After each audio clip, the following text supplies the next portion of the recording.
Hi everyone, Emily here from Emily's Excellent Epics, and today I have for you my November 2025 reading wrap up. So, it is the last day of November.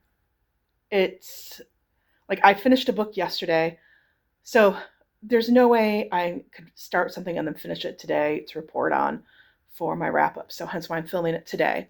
And I am actually working on reading some of the Dresden Files stories because I fell apart and was going to be a part of like the read along and join up with the read along that Storm over at Storm Reads, her channel was doing for the Dresden Files series when they were reading Ghost Story. And I fell hard into a reading slump. And I have yet to pick that book up. So hopefully, maybe I can get to it. I might switch out Simple Wild for Ghost Story this month so that way I can get to it, because I do want to keep reading in the Dresden Files, and a new one is coming out in January. I won't be caught up in time for that new one, but I do want to keep making progress. So that's what I'm doing today. At any rate, reading wrap up, November. So some November stats. I read 11 books this month for a total of 3,690 pages. Woo woo, that's awesome. 7 books were physical books. 1 was an ebook. 2 were audiobooks, and I did have 1 DNF, which I realized I don't have my DNF on me, but that's okay. I gave 2 books 2 stars, 5 books 4 stars, 4 books 5 stars. So that was an average rating of 4.09. And I'm not going to tell you how many books I hauled. It was a little obscene. But to be fair to me, there was a used book sale. So there's a used book sale in town that occurs twice a year, and it's an organization that the money goes towards supporting adult literacy programs. And like I pay a $10 entrance fee, and I don't mind doing that, as I feel like it goes towards a good cause for like for the night before, kind of when it opens up to everyone. And paperbacks are 50 cents, hardbacks are $2.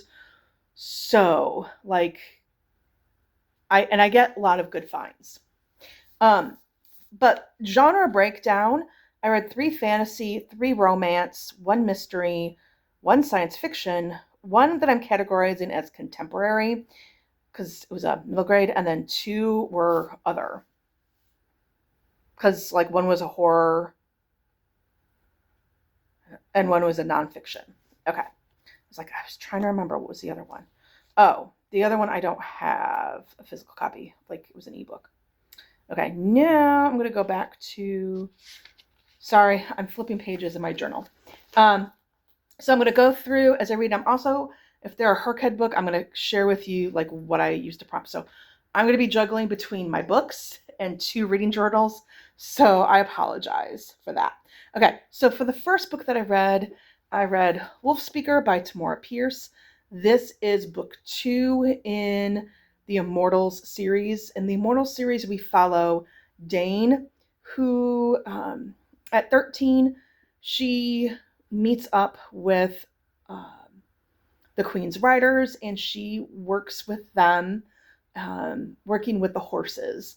And she has a very special gift of working with animals, and that she just has this bond where she can communicate with animals very clearly. She understands them, they understand her. And it turns out that she actually has what's called wild magic. And she meets a man, Numair, who is a mage, and she gets trained by him in this wild magic. And in book 2, we expand further into the world where I think they're going. Oh no. She has some wolf pack friends that we learn about in book 1, and they kind of communicate with her that they need help, and so she gets called to the area in the forest where they live to help them And that's what happened in this book. I love this series. I love Tamora Pierce. For me, this was a 5-star read. Now, granted, a lot of that is nostalgic reasons. I would say, if I were being really honest, I would say probably a 4.5, simply because I felt like we were kind of taken out of some of the events from book one, and some of the characters from book one we just don't meet, and it's Dane and Numair kind of separated from the main action. And the action that's in this book is important to the series as a whole, but I felt like, excuse me, they're separated for a little bit. So, but there's also a huge nostalgic factor for me. The next book, I gave it a 2.5 star. And that was Zom Rom-Com by Olivia Dade. And I am so disappointed in this book. I was really anticipating it, and I just did not care for it. Like, first of all, can we talk about the cover? The cover is stunning, and it does glow in the dark. Like, the green glows in the dark. So, like, I would love to keep this book because it's just such a cool cover. However, this will be going up in my Pango shop. What I liked about it, the concept is great. The concept is, it's a romance novel. He's a vampire, she's a human, and they're next door neighbors, and they are fighting against zombies during the zombie apocalypse. And it just, the humor just did not work for me. And I think maybe because when I first started reading this in October, I was also reading this alongside Mate by Ali Hazelwood, two books with two paranormal romances with a heavy amount of snark. And to have them both at the same time, it did not work. And she's just a very quirky heroine, and that's great. But it also just comes off as, I'm going to be quirky to be quirky. And I'm not at a stage in life where I want really quirky, like, I'm okay with some quirks, but when it's like full-on quirks, it bothers me. And our vampire hero, he goes by Max, which is his middle name. His first name is Gaston. And so she comes up with all these different songs related to his name, or song lyrics related to his name, from Beauty and the Beast. And it just got annoying after a while. So, very cool concept. Stunning cover. Like, I'm loving all the 80s vibes here with the color choices. And it's also very clear that this is going to be the first book in a series. I just don't think I'll be picking up any more in the series. Sadness. All right. Oh, what I used Zom Rom-Com for. I used that for the spooky creatures prompt. And then I used it for zombies, because there are other books that I can use for vampires. And then I used it for my readathon prompt. And the readathon that I'm following is Catch-Up-A-Thon. And one of the books was Read Your Most Anticipated Release. And when I heard about that book, I was very highly anticipating that. It just was a big disappointment. All right. The next book I read was An Academic Affair by Jodi McAllister, and I gave this 5 stars. I absolutely loved this book. All right, so this follows two academics. They're both in the English department, and they've been academic rivals since their undergraduate years, and they've gotten their PhDs. They're working as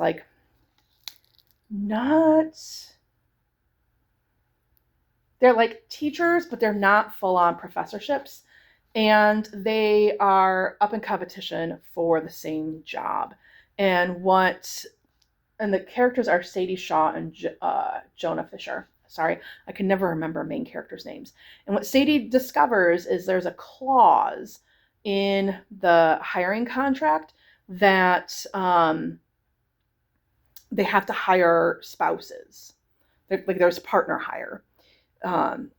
And so she's up for she wants the position because, academic positions are so hard to find. And he needs the position because he wants to move to the town where the position at this university is located. to help his sister. So they decide to have a marriage of convenience. What I really liked about this book, I think it deals with some significant, important themes of family dynamics and family relationships. I was an English education major. There were times where I have debated and wondered, why did I go into academia?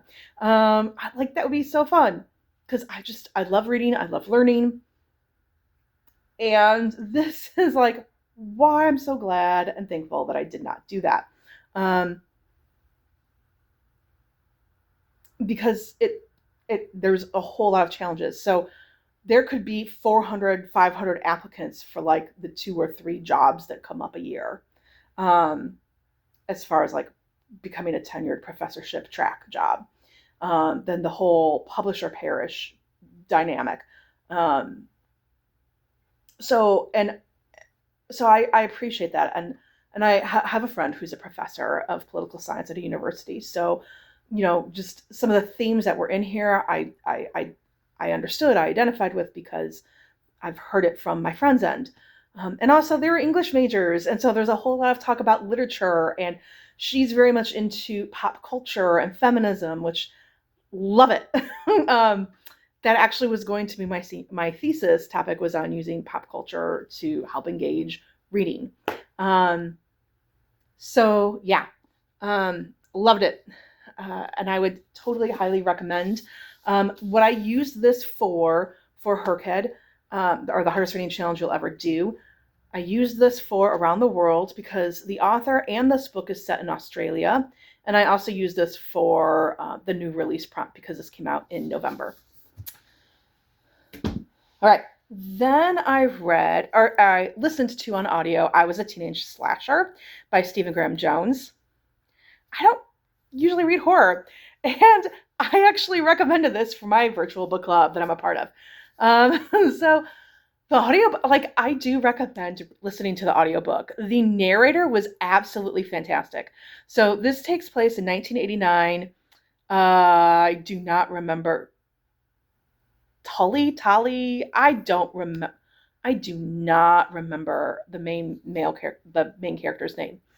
But it follows like this one weekend in the summer where he becomes a teenage slasher, and there are reasons why he becomes a teenage slasher. And it really does, like, it's in that vein of like teenage 80s slasher movies, like the voice and like how the story unfolds. I didn't find it very gruesome and horrific. Like, I really don't like horror, because I don't like I don't like the idea of like glorifying inhuman killings for the sake of glorifying human killings. Like, I can handle battle scenes and war scenes in books because even fantasy battles, like, war happens, and usually those scenes are not portrayed as like, let's glorify it and like look at this as a good thing. Feel like horror tends to glorify in those things. But this was more like, it was just such a campy thing, and it was just an honor and a nod to the horror genre, that's why I enjoyed it, because it was a nod to it. I appreciated the book for what it is and what it's trying to do. So I did give it 4 stars. I also, just like I said, the narrator was great. So I do highly recommend, if you listen to that, or if you do read that, to listen to it on audiobook. And I use that prompt. So, oh, I forgot to mention, the hardest reading challenge you'll ever do, there were secret prompts. So there were several secret prompts that you can do throughout the month. And if you completed that secret prompt, then that would allow you to be able to use books that you read earlier in the year before the hardest reading challenge you'll ever do started. You could use some of those books for the hardest reading challenge you'll ever do. So for an academic affair, I did use that for a secret prompt, and I used that for newly acquired. For I Was a Teenage Slasher, I used that for a secret prompt of next on your TBR, because it was like I needed to get it done in time for book club. I used it for Heritage Month. Stephen Graham Jones is an indigenous author to America or the United States, and it does talk about some of the indigenous themes. And then I also use it for make a quote. So my quote is I am content. I am not sharing what novel it's from. I feel like it would be kind of spoilery for me to say what novel it's from, but know that it's from my favorite author, Robin Hobb. So I was a teenage slasher. The works for I am content. With the make a quote, each word of your quote has to fit with the book. All right, then I read Prayer. I don't have a copy of that either. That was on ebook. And I did some live discussions with Krista over at Books and Jams over on her channel. Prayer is about, is by Richard Foster. And it's just about inward prayer, outward prayer, and then prayer upwards towards God. So those are the 3 different sections that we discussed. And it gives some very practical and very challenging things to think about with regards to prayer. And like I said, for a more in-depth discussion, I do highly recommend you go over to Krista's channel. Check those discussions out. I gave it 5 stars because I thought it was very practical, very challenging, and just Richard Foster's writing style is fantastic. For the secret prompt, recommended. It was recommended to me because Krista recommended it. And I used it for the nonfiction prompt for HRCYED. Okay. Then I read, sorry, I had to juggle some things around. The One and Only Ivan by Catherine Applegate. And I gave this 5 stars. Now I'd started this a couple of months ago, and I was reading it at bedtime because it's a really fast and easy read. And I just kept crying. I just kept crying. Like every single time I picked it up, I kept crying. So I put it down because I'm like, I don't want to cry at night when I'm trying to go to bed. I don't want to be distraught and going, when is this going to end? So I put it down and I just paused for a couple of months. And finally I was like, I have 100 pages. I'll be able to easily finish this quickly. I just need to finish it. So I did. 5-star read, even though it made me cry every single time I read this book. But what this is about, this is based on a true story. Ivan is our gorilla here, and he lives in a mall, and he works for this mall owner. And the mall owner also has Ruby, who's an elephant, and then there's a dog, Bob, who kind of comes in. This is the first book in a series. There's the one and only Ivan, the one and only Bob, and then the one and only Ruby, from what I understand. I don't know if there's any other books in the series. And, you know, he's a gorilla, he performs, and he has to paint.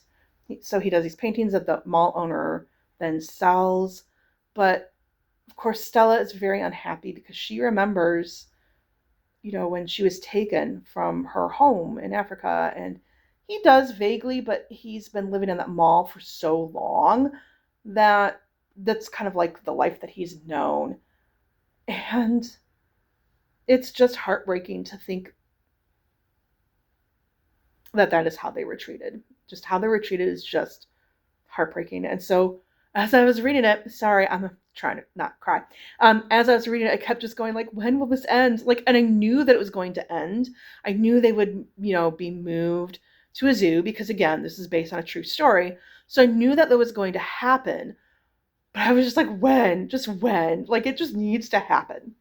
Do I recommend this? Absolutely. Of course I do. It was so good. And I'm looking forward to reading the next books in the series. Sorry. I had to put that down while I grab this book.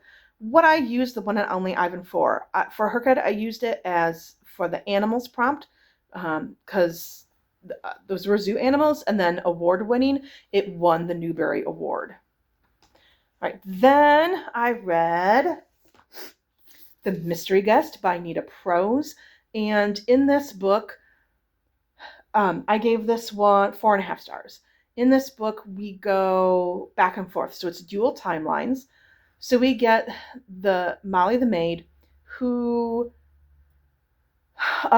she works with the police to investigate the death of a famous mystery author in the Royal Grand Hotel. And we get flashbacks to when she was a little girl, and she goes with her gran to, she actually knew the author. Her gran used to work for the author as a maid, and she went to with her gran to work every day and worked with her gran at the author's mansion. So I did enjoy learning more of the backstory of her relationship with Gran and what she was like as a young girl, and how that relationship was and how they got to be where they were. I enjoyed the mystery. I enjoyed how that folded out or played itself out.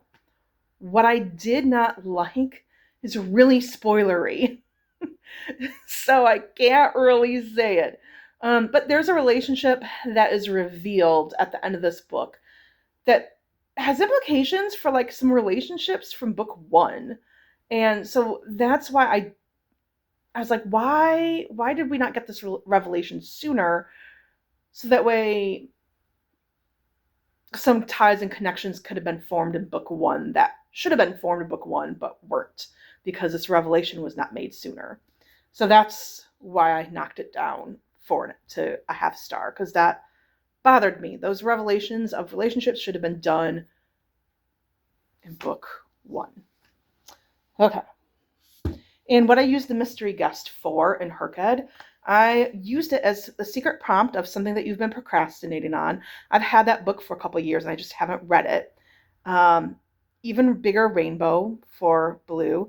And then Catch-Up-A-Thon, the readathon prompt was, for Catch-Up-A-Thon, we had to read a mystery or thriller. And so that for sure was a mystery.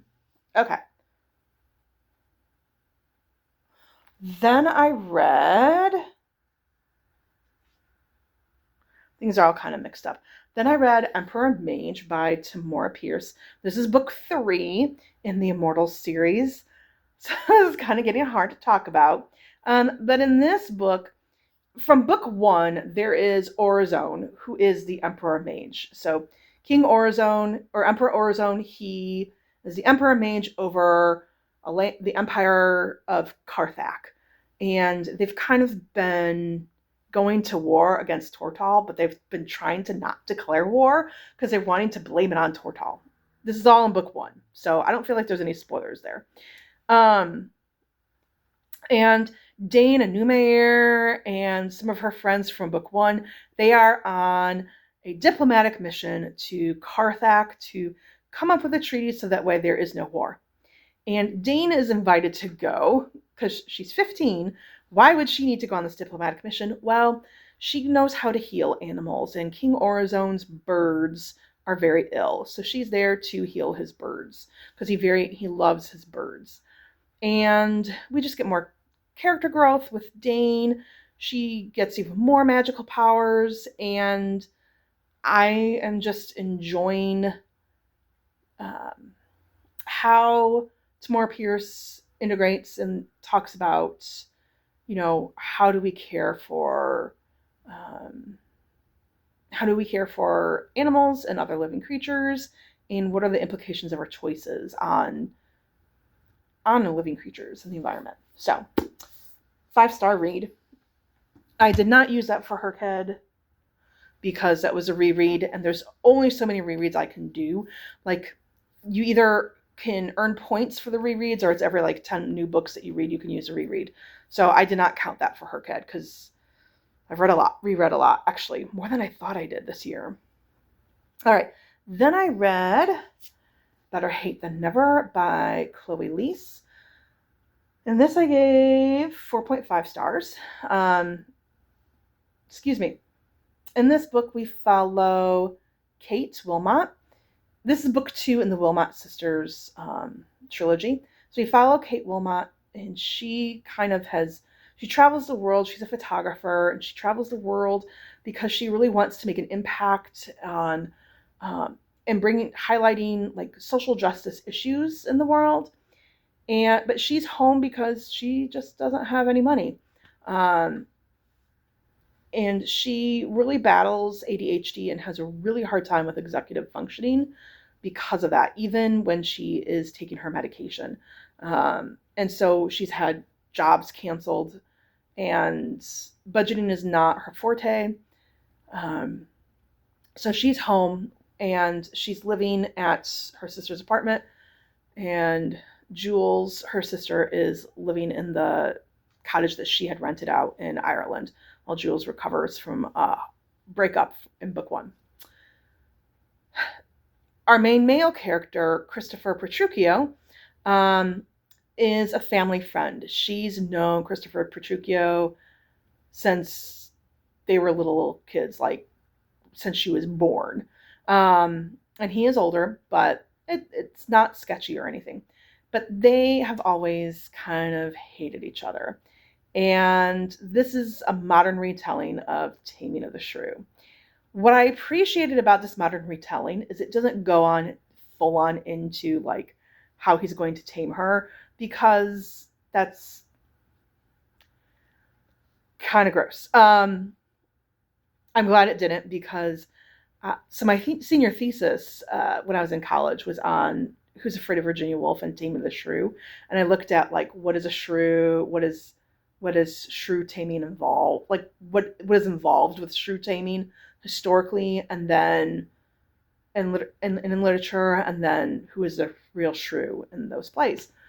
And so what really is involved in shrew taming is really not good. So this is definitely a modernized retelling of Taming the Shrew, which I appreciated. Something that I also appreciated is our main male character. He is a chronic migraine sufferer. And I found it very ironic. This opened up on Thanksgiving, and I had a migraine on Thanksgiving. So I thought it was kind of ironic. I'm reading this book because I read this over Thanksgiving weekend. Yeah, I enjoyed it. I'm looking forward to.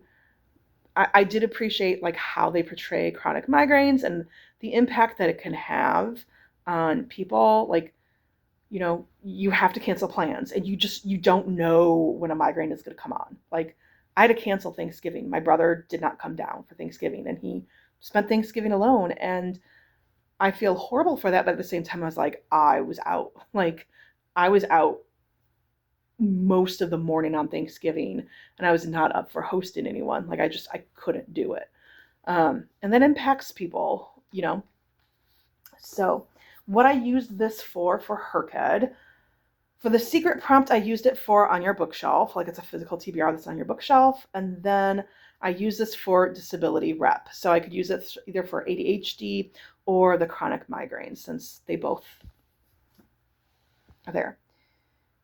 And then I listened to the story of Dr. Dolittle. So I don't have anything to show for that. I'm sorry.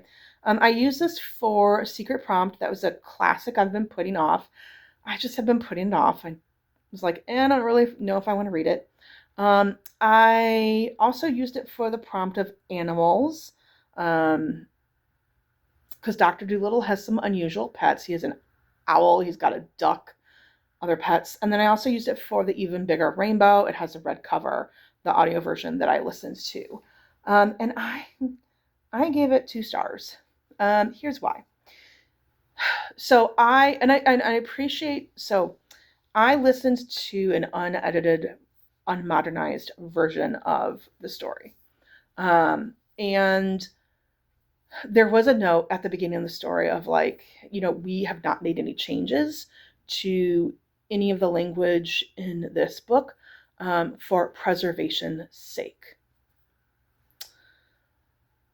They definitely use more than one different racist term to describe people from Africa. And listening to it, like, I understand why they did not modernize it, like for preservation's sake. But in looking at the book, like, I can see if I were a child at that time, I think the book would have been good. If I were a child at that time, maybe Let me strike that. Because I just don't like those terms. I don't. Um, and I don't think they're necessary even at that time. So let me strike what I just said. I need to revise that. Sorry, I didn't think through my thoughts before filming, so I'm verbally processing here. Here's the thing. I think if those terms were removed, I think it would be a cute story, but I think we can find other cute stories today without those terms used and something that is more inclusive. And so in listening to it and in thinking about it, like why would why would I read this now? I read it for a challenge. Would I recommend someone to pick it up now? If they needed a book for a challenge, maybe. But if they were looking for I'm looking for someone who has a special relationship with animals, kind of quirky and fun and delightful, like a fun children's book, I would not steer them towards this book because of the racist language in it. And so I would steer someone, if the only way that I would steer someone towards this story is a book that was edited to remove that racist language. I would not recommend this book now. So that's why I gave it 2 stars. So there are other books out there that are better. So, okay. And then last I read This Is How You Lose the Time War by Amal El-Mohtar and Max Gladstone. And I used this for the LGBTQIA plus prompt. This is a sapphic book, and I used this for the last 10 years. This was published in 2019. And I gave this one 4 stars. The reason why I gave this 4 stars is because when I first started reading it, I wanted to DNF it. I was just like, oh my gosh, I don't know if I can handle this. Because it's set during a time war, so you're hopping around from place to place, and you just never know where you're going to be. And it's 2 point of views. So we've got Red, who's on one side of the war, and we've got Blue, who's an agent on the other side of the war. So not only do we get their point of view, but then we get letters that they write to each other as they are fighting on opposite sides, and they end up falling in love with each other.